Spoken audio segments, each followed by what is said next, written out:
Mucho pues volverlo a tener aquí en el CONE 2016. La ponencia del doctor Paul será en inglés, pero atrás hay disponibles audífonos para la traducción simultánea si alguien lo requiere.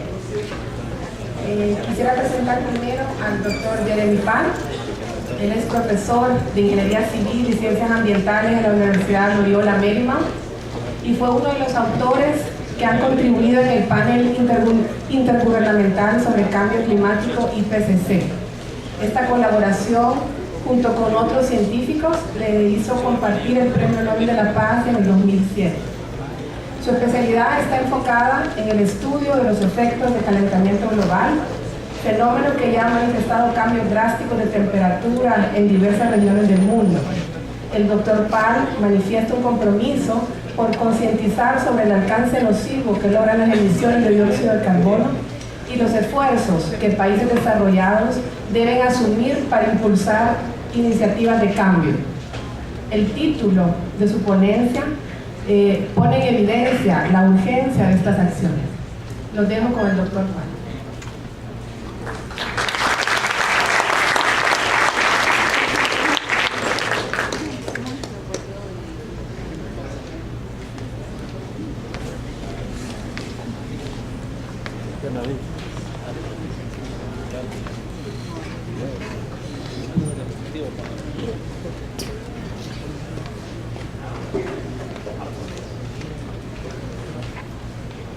Good afternoon. First, before I start my talk, I'd like to thank the organizing committee, in particular Arlen and Patricia, for inviting us here to your wonderful country. I'd also like to thank the students for helping out and setting up things, all the interpreters as well. They're doing a great job, so hopefully they'll translate this talk properly as well. And I think also I just wanted to acknowledge how wonderful it is to see all of these students in the audience. You know, it's not all that common that I get to go to give talks where there's lots of students in the audience, so I think that's great that you're here today. So I already changed the name of my talk, I'm sorry for that, but I'm going to talk about a little bit about climate change and an overview of climate change. And so the title of the talk is now Regional Climate Change. And I'll talk about future temperatures with projected to see the threshold for human adaptability in the absence of mitigation. I'm going to focus on two regions, primarily the Southwest Asia region. I think some people refer to that as the Middle East. And also a little bit on South Asia. I cannot really show too many results from the South Asian region because we're trying to get this published in a high-level journal, and we're not allowed to show certain figures. So I'm going to show you just a little taste of that paper, but I can't really show much. And I want to acknowledge my co-authors, my collaborators in this work, LPT here from MIT, and Yoon Sung Kim, who's from Hong Kong University of Science and Technology. Outline is very brief. Okay, I'll talk about observed climate changes, what have we seen, and climate change modeling, talk about projections of climate change, what can we expect in the future. And then what I think is most important about climate change, what are the impacts of climate change? I'll start off with this slide. Okay, this is sort of what we've been emitting greenhouse gases into the atmosphere. Okay, you can see a time series here from about 0 to 2014. Okay. So we see kind of carbon dioxide with the blue line here, and it was about stable until around 1800 or so, and then started to increase quite a bit. That's sort of like a hockey stick. I don't think you play hockey here, but maybe you don't know what it is. Okay. This is nitrous oxide. Okay, we see it's another greenhouse gas, and we can see that increases as well. And the third line is methane, okay, also an important greenhouse gas. All of these are increasing, okay, they're increasing in our atmosphere, and we're contributing to these increases. And the question is, are they having some impact on our climate? Okay? Just before I move on that, I'll just show you the historical greenhouse gas concentrations over the last 800,000 years. Okay, these data are collected from ice cores. People are analyzing little bubbles in ice cores to look at the concentration of greenhouse gases. And we can see natural fluctuations, okay, those the periods of high carbon dioxide and low carbon dioxide. Okay? Now if we look at what our current level is, up there, just over, we just now, as of last year, exceeded 400 parts per million of carbon dioxide concentrations in the atmosphere. And you see that's well out of the range of variability in over the last 800,000 years.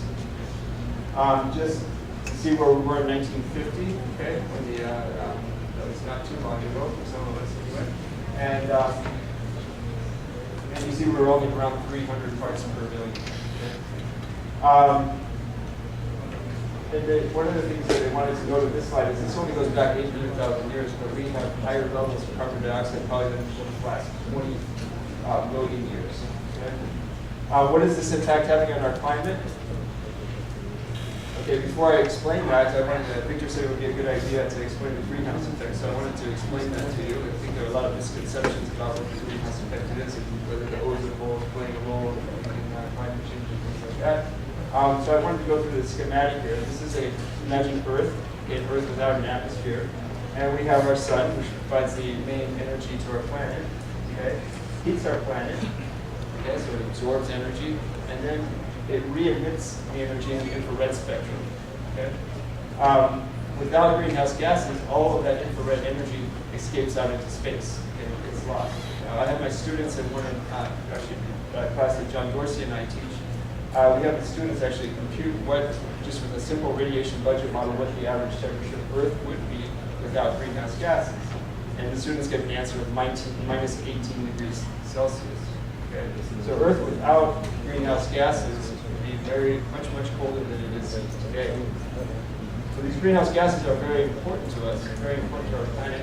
They're responsible for a lot of the life we have on the planet. So if we imagine now the same planet, but now with some greenhouse gases, we have methane, carbon dioxide, and nitrous oxide.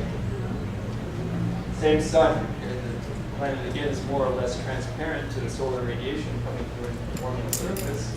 And then again, we're re-emitting that same that energy now in the infrared spectrum, and then the greenhouse gas molecules absorb some of the infrared radiation and then re-emit it back towards the surface, actually in all directions, and some of it's back to the surface.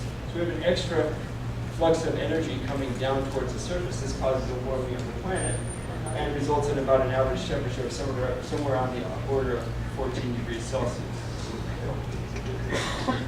So we can be thankful, very thankful that we have greenhouse gases. Okay? So now what are we doing? We're adding a lot of greenhouse gases to the atmosphere. So the hypothesis is that that has some impact on our climate. We increase greenhouse gases, we expect more warming due to greenhouse gases. Okay, well let's look to see if we've had any warming on our record. This is a time series from 1880 until 2015. Okay? And that blue line that's coming up right now is a moving 5-year average of the data. And you can it's quite evident roughly around 1975 or so, we see pretty striking warming. It's very significant. This, by the way, is called an anomaly. It's a difference from the long-term mean. So anything above the zero line means we've had warming. Anything below the zero line means we've had cooling. Okay. There's 2015 right there, 2015, and you see that we've shattered our modern day temperature records. In 2016, I think we've had 16 months straight of record warming each month. February was the record, and March was the record, and so on. And we had, so 2016, I would expect to be above the 2015 as well. We'll find out in 2 months. Okay, so some of this could be due to natural climate drivers. Okay, I think the main climate drivers that we think about are one of them is El Nino. Okay, I did a little time series here, analysis. I separated out the El Nino years there, and just ran a trend line on that. And you can see the El Nino years result in a warmer planet. Okay, so for example, on the 98 El Nino, we have the previous warmest year on record. Okay.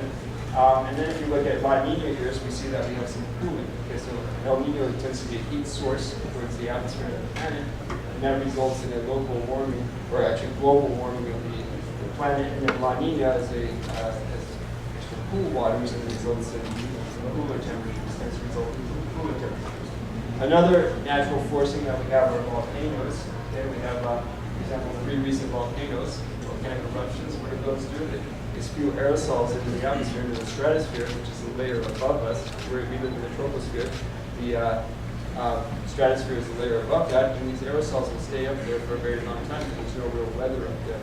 And they backscatter, they reflect the incoming solar radiation back out into space and cause cooling. Sort of a dimming effect, solar dimming in some sense. Okay? You can see Mount Pinatubo and Chichon are two most recent volcanoes that had a very large global force in that climate. Okay, so some of the findings, looks like that gets cut off there, but most of the warming has occurred in the past 50 years or so, and most of that is through the greenhouse gas emissions. And I think this is a pretty, these next two statements, I think, are what they say a lot. In the last, the 18 warmest years on record have occurred in the last 21 years. Okay, so most recent, okay, the last 18 warmest years have occurred in the last 21 years. I can say that again because it's such a really amazing thing in a sense. In 1976, okay, so I was a little kid at this point, and 1976 was the last cooler than normal year on record. Okay, so none of you have ever experienced, or the students here have never experienced a cool year, ever. Okay. I have, and maybe Victor hasn't.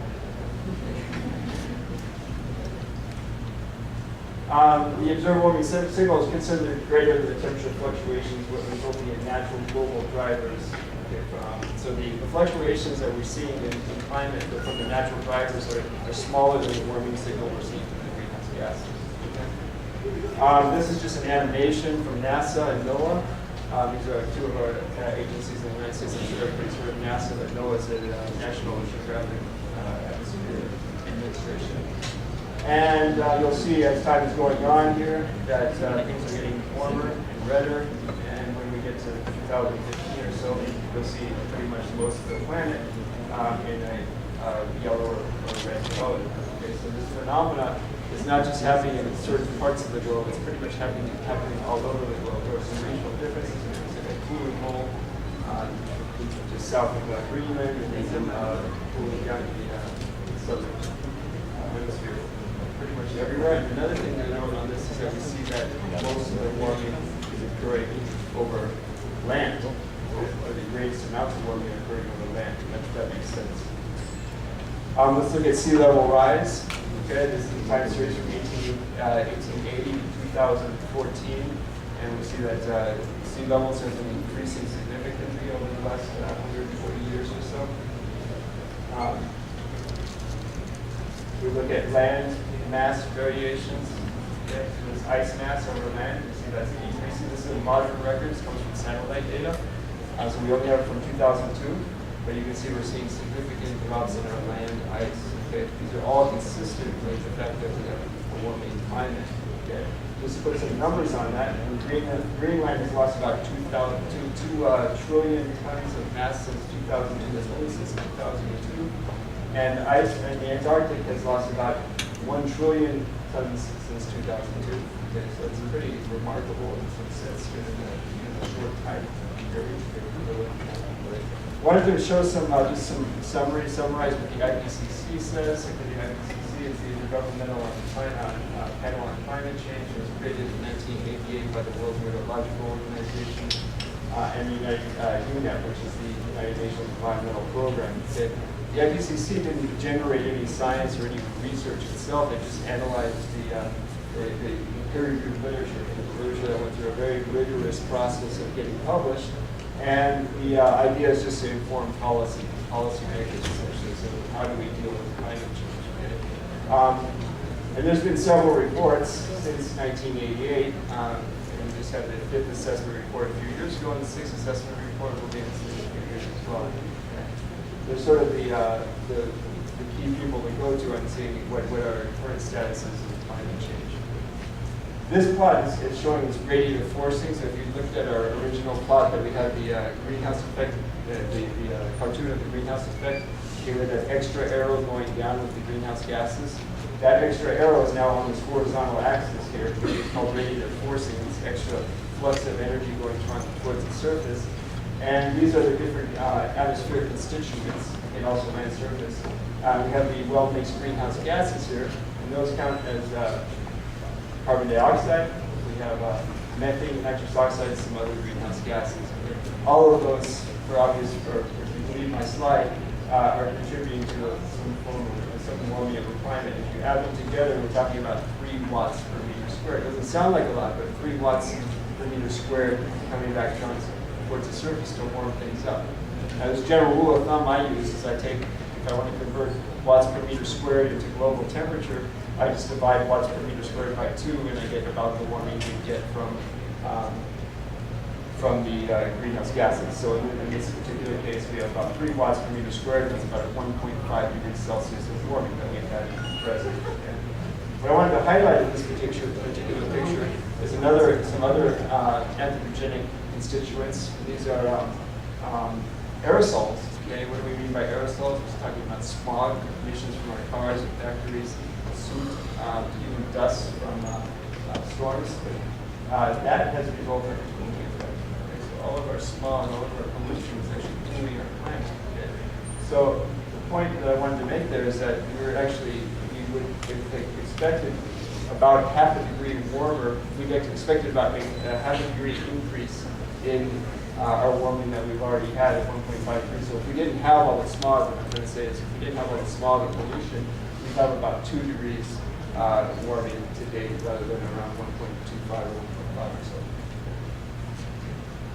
Okay, so what does the IPCC report say? Okay, so I adapted this from Richard Somerville from Scripps, and he sort of summarized exactly what the IPCC report said. Okay, number 1, it's warming. Okay, there's no real debate about that. It's us. Okay, that some people like to debate that in the U.S., so I like at least U.S. And a lot of it is actually in the U.S. Okay, it hasn't stopped. Okay, so there's been talk about a warming pause. Okay, we don't really have a warming pause there. And the heat is mainly in the sea. Okay, I showed you the pictures and said, well, all that warming was over land. Well, it's the sea and the oceans are really absorbing a lot of that heat. Okay, so it's storing a lot of the heat. Sea level is rising. Hopefully, I've convinced you of that. Ice is shrinking. I think I've convinced you of that. CO2 in the atmosphere is up 40% since the 1800s. Yeah, I showed you that as well. And CO2 is making the ocean more acidic. Okay, so we have more carbon dioxide in the ocean. That's causing acidity, increasing the acidity of the ocean, which has impacts on our local ecosystems. And CO2 is its highest in at least 800,000 years, which I also showed you. And one key point about these emissions is that once you emit these greenhouse gases, they're up there for a long time. Carbon dioxide has a lifetime of about 100 years in the atmosphere. Okay? So if you put one molecule of carbon dioxide up there, on average it'll stay up there for about 100 years.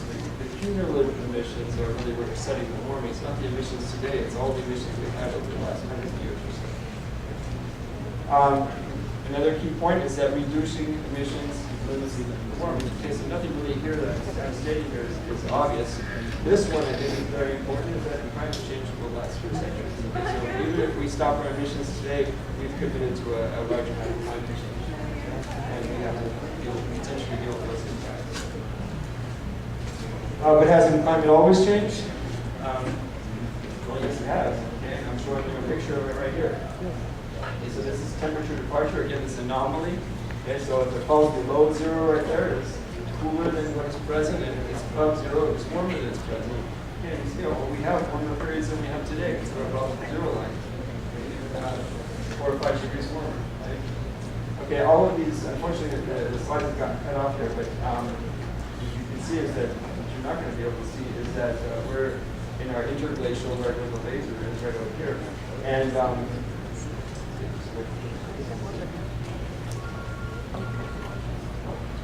yeah,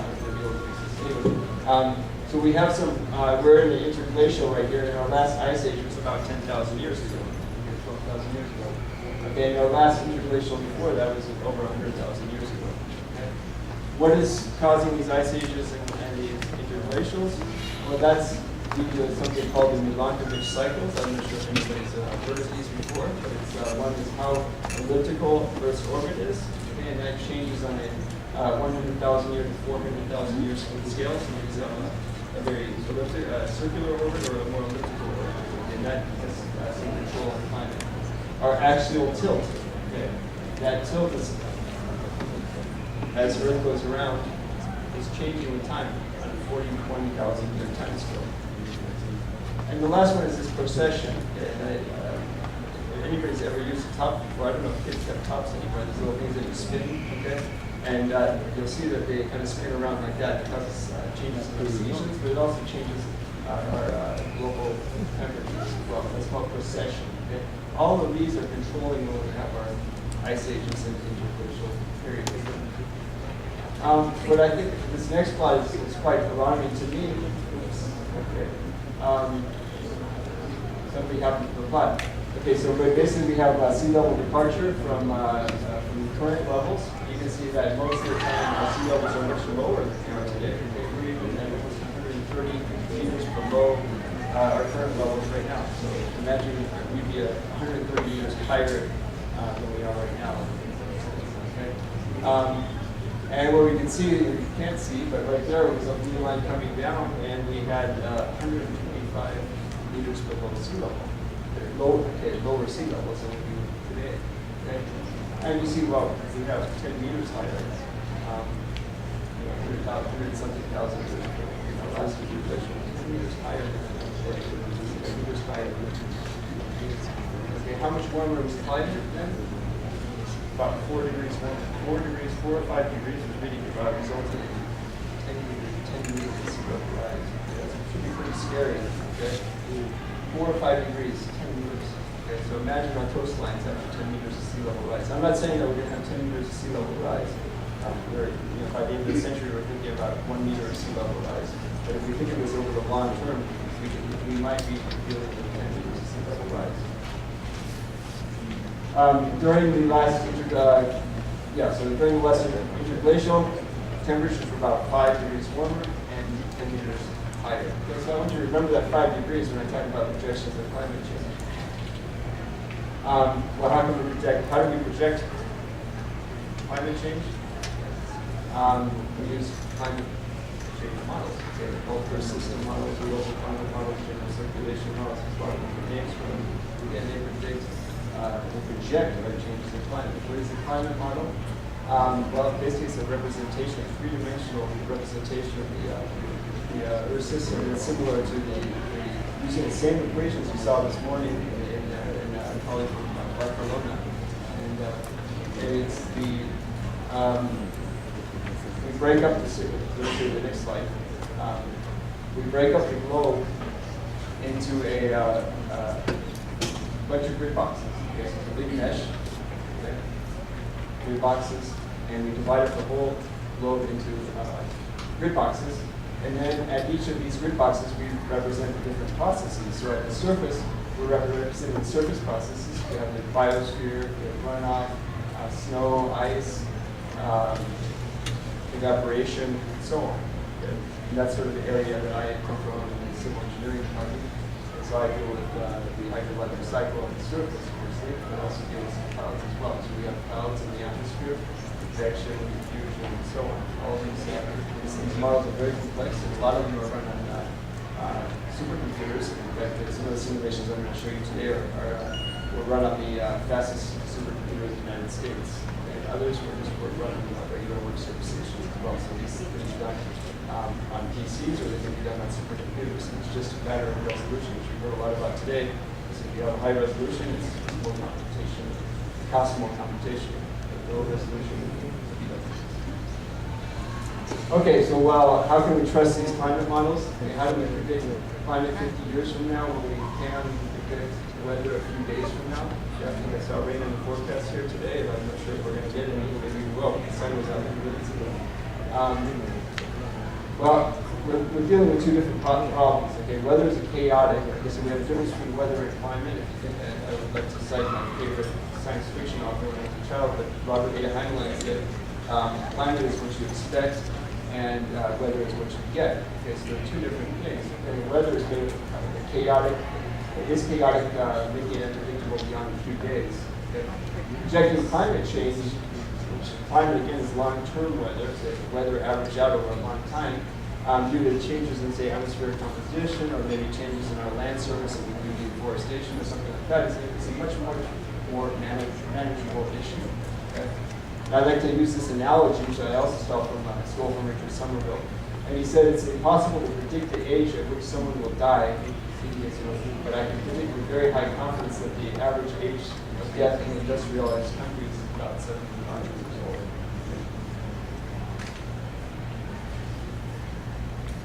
old. Okay, how good are these climate models? Well, this is a picture of, this is a very important plot coming from the FECC as well. And this is the black line here, so it's a little hard to explain this plot, so I hopefully you'll pay attention. This black line is there are observations of global temperature since about 1900 to 2005. This sort of cloud area of pink is all of the world's climate models, just like say 20, 30 global climate models are out there that the IPCC is using. The Max Planck Institute has one, the US has 2 or 3 of them, Japan has 2, China has a few. And all these models have, they simulate historical climate. Okay, so one is called time testing. Okay, so you can take a climate model and see if you can predict historical climate. And if you can do a good job of predicting historical climate, then you can say, well, I can maybe do a good job of predicting future climate. And so what we can see here is that all those models, when they use natural and anthropogenic forces, and when we say anthropogenic, we mean human-caused, human forcings, so changes in greenhouse gas compositions with that super land cover change, as well as natural forcing, which are volcanic eruptions. We do a pretty good job of simulating past climate. Okay? So you see that the observations in the models are doing pretty well there. Okay? What one does in climate modeling world is very similar to what you maybe do in chemistry class, is that you have a control experiment and you have a perturbed experiment. Okay? And the control experiment is where you change nothing. Okay? So in changing nothing in this case is leaving the greenhouse gases at pre-industrial levels. Okay? So this bluish area are the simulations with greenhouse gases left at pre-industrial levels. Okay? The point is that with these models, you cannot simulate past climate without including the increases in greenhouse gas concentration. Okay, so it's a very important plot. There's 2 take-home messages on it. One is that the models do a pretty good job of simulating past climate, and 2 is that we cannot simulate past climate without changing the greenhouse gas concentration. Very important plot. This is the land and ocean surface, and we also have ocean heat content there as well. Okay, so both land and ocean do a pretty good job on the global scale. So, okay, globally, I can do a very simple 1D radiation budget model. One can get that answer right there as well. But let's look at it regionally.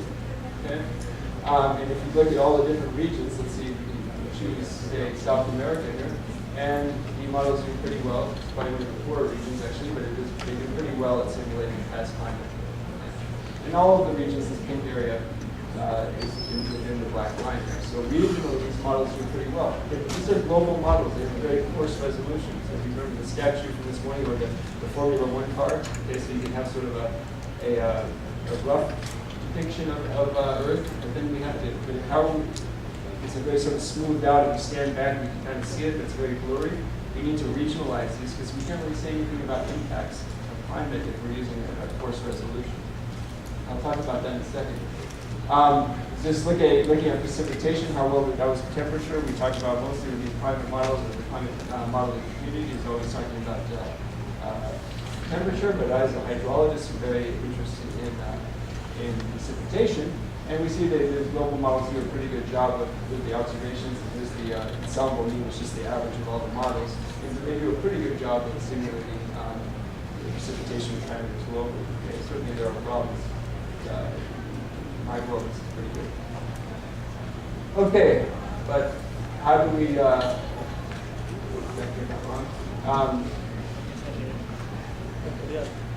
how do we know what our greenhouse gas emissions will be in the future?